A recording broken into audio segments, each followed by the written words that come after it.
আসসালামু আলাইকুম দর্শক।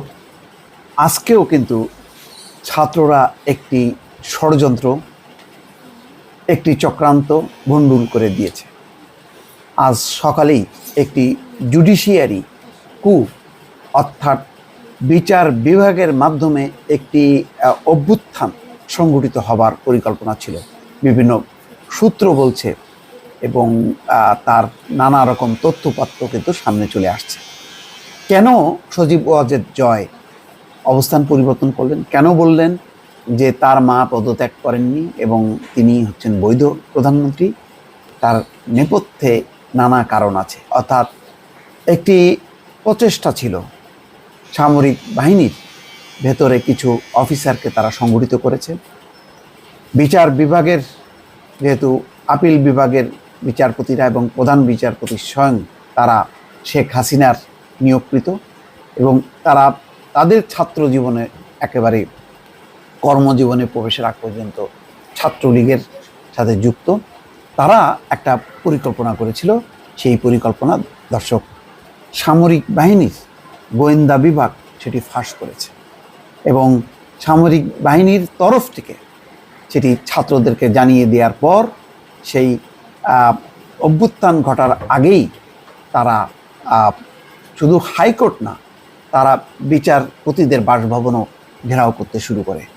হাজার হাজার ছাত্ররা যখন নাকি ছুটে আসতে থাকে অভ্যুত্থানের খবর পেয়ে, তখনই তারা ভীত সন্ত্রস্ত হয় এবং পরিকল্পনা বাতিল করে, এবং শেষ পর্যন্ত দাবির মুখে, বিক্ষোভের মুখে তারা পদত্যাগ করেন। দর্শক, সেই তথ্য পাওয়া গেছে।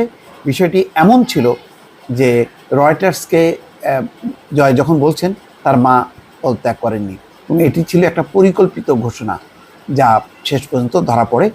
সেনাবাহিনীর নিচের দিকের অফিসাররা যদি জনগণের পক্ষে না থাকতো, তাহলে আজকে আরেকটা রক্তের বন্যা বয়ে যেত।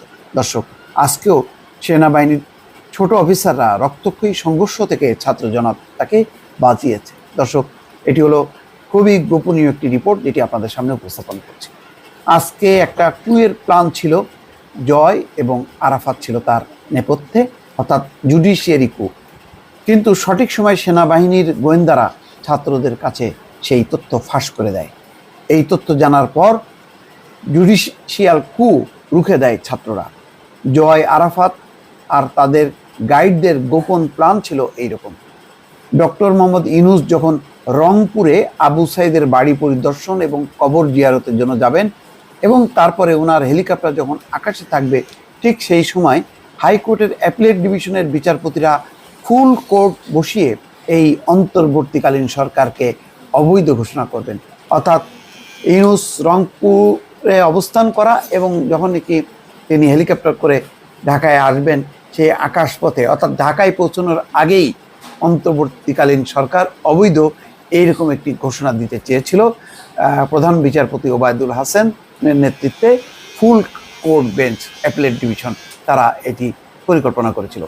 এবং সাথে সাথে এই কুয়ের সাথে জড়িত সেনাবাহিনীর 25 কর্মকর্তা, চাকরি থেকে কর্মবিরতিতে থাকা দুর্নীতিবাজ পুলিশের একটি দল রাজধানীতে হট্টগোল শুরু করবে, তার একটি মহড়া কিন্তু শাহবাগে তারা করেছে।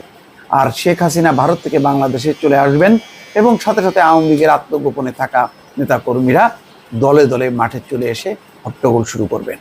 জানি না এই হট্টগোলের পেছনে ভারতের সাথে সাথে কোনো সমর্থন থাকবে কিনা, কিন্তু গোয়েন্দা রিপোর্ট কিন্তু সেই ভারতের অংশটা বা ভূমিকাটাকে আড়াল করেছে, কিন্তু বাকি পরিকল্পনা কিন্তু তারা সামনে এনেছে।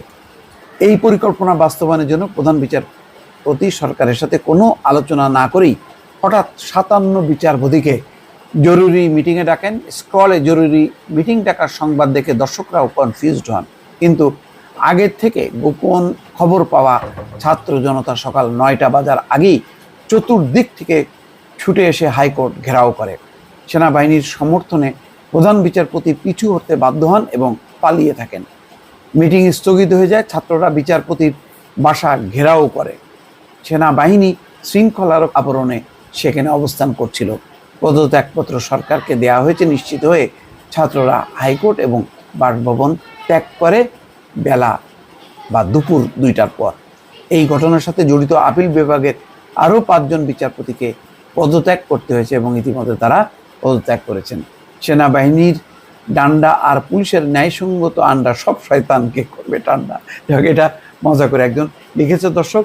তার মানে হচ্ছে আজকে যে জুডিশিয়াল কু কথা বলা হচ্ছে বা জুডিশিয়ারি কু, তার একটি সংযোগ কিন্তু পাওয়া যায় সজীব ওয়াজেদ জয় যখন বলছেন যে তার মা পদত্যাগ করেননি এবং তার মায়ে এখনও বৈধ প্রধানমন্ত্রী বাংলাদেশে, এবং তার সাথে ফুল কোর্ট বসার আজকে যে পরিকল্পনা, সেই পরিকল্পনা এর সাথে একটি সম্পর্ক আছে এবং এরকম একটি শেষ চেষ্টা হয়তো করেছে। জানি না আরও কোনো চেষ্টা আছে কিনা, কেননা এখনও প্রশাসন, বিচার বিভাগ, পুলিশ সমস্ত জায়গায় কিন্তু তাদের নিজস্ব নেটওয়ার্ক আছে। সেই নেটওয়ার্কগুলো দিয়ে তারা চেষ্টা করছে এবং তারা মনে করছে যে হিন্দু রক্ষা কমিটির আবরণে হাজার হাজার মানুষ নেমে যাবে এবং আবার মানে আগের গভর্নমেন্ট পুনর্বহাল হবে।